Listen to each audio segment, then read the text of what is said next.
মাংসের ঝোল দিয়ে চিতই পিঠা খাওয়ার মজাটাই আলাদা। শীতকালে এক কথা আর গরমকালে আরেক কথা আর কি গাইস।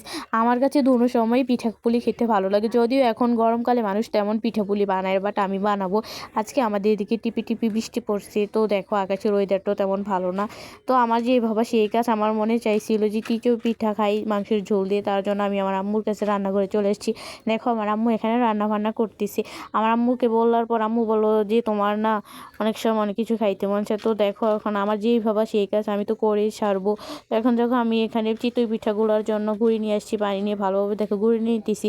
আমার আম্মু আমাকে সাহায্য করে না, সে বলতেছে এখন এই অসময়ে কি পিঠা খায়, তা আমি বললাম যে আমি খাবো। তো দেখো এখন আমার বানা শুরু করে দিতেছি।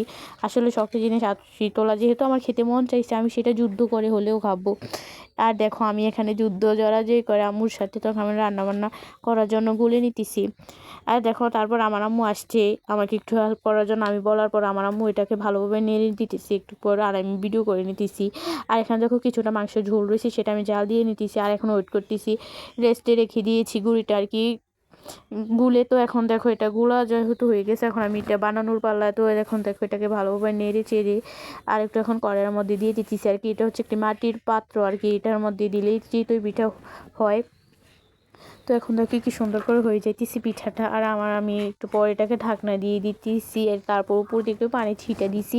আর এখন দেখি কি সুন্দর করে এটা ভাপ হইতেছে, আর আমি বসে বসে ওয়েট করতেছি তো কখন এটা আমি খাবো, কখন খাবো।